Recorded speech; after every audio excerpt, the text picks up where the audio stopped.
Setelah mempertahankan gelar melawan petinju Australia yakni Wayne Holland pada tanggal 25 Agustus.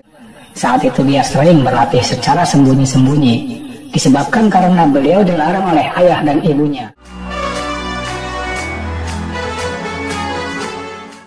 Menjadi salah satu petinju amatir yang bermain di kelas terbang, ini Elias Pikal selalu menjadi juaranya, mulai dari tingkat kabupaten sampai dengan kejuaraan Piala Presiden.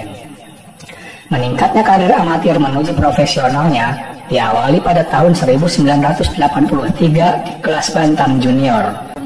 Sejak saat itulah, secara berturut-turut, sederet prestasi tingkat dunia pun sudah mulai diraihnya. Salah satunya ialah juara OPBF setelah Elias Pikal berhasil mengalahkan Hee Young Chung, petinju asal Korea Selatan, dengan menang angka di pertandingan 12 ronde pada tanggal 19 Mei 1984 di Seoul, Korea Selatan.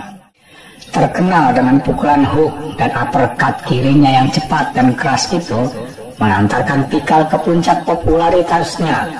Kemudian oleh pers, pukulan tersebut dijuluki sebagai The X Socket karena merujuk pada nama sebuah rudal milik Prancis yang pernah digunakan oleh Argentina dalam perang Malvinas yang berkecamuk pada masa jayanya Elias Pikal pada masa itu.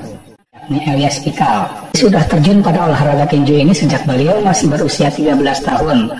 Saat itu dia sering berlatih secara sembunyi-sembunyi disebabkan karena beliau dilarang oleh ayah dan ibunya.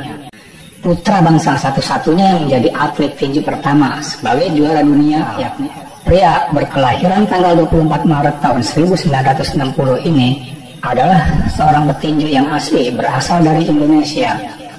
Elias Pikal juga merupakan putra yang dibesarkan pada suatu daerah di Indonesia.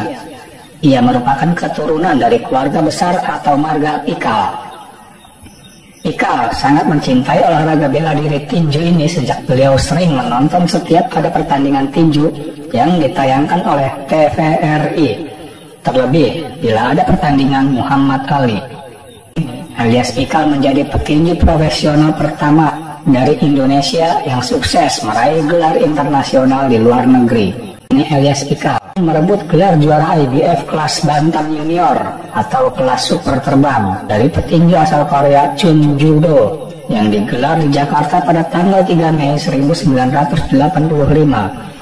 Setelah mempertahankan gelar melawan petinju Australia yakni Wayne Holland pada tanggal 25 Agustus 1985. Lalu pada tahun 1987, setelah Pikal mengalami masalah dengan manajernya, yakni Simpson Tambunan dan Anton Sihotang, serta manajer jangka pendek yaitu Dali Sofari dan Khairus Sahel. Dia akhirnya mengambil penyanyi Melky Guslau sebagai manajernya dan Enteng Tanamal sebagai asisten manajer. Sempat juga mempertahankan gelar saat Eli menghadapi petinju asal Korea Selatan Dong Chun Lee. Tetapi sayangnya, langkah Pikal berhenti setelah menyerah dari petinju asal Thailand, Khawasai Galaxy.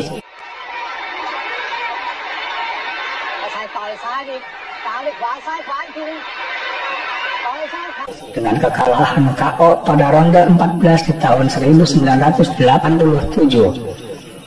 Setelah terjadi pergulakan batin selama berbulan-bulan karena mengalami depresi usai kekalahannya saat melawan Galaxy, Pikal pun kembali bangkit dengan kembali merebut gelar IBF kelas bantam junior dari sang juara bertahan waktu itu, yakni Tai Il Chang, yang juga berasal dari Korea Selatan.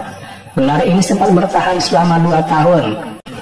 Pikal harus mengakui kehebatan petinju asal Republik Dominika, yaitu Cesar Polanco, dengan kalah angka di Jakarta. Namun tak berselang lama, Elias Pikal mampu bangkit kembali dan membalas kekalahannya tersebut atas Polanco dengan berbalik memukul KO Polanco pada pertandingan kedua yang diadakan di Jakarta pada tanggal 5 Juli 1986.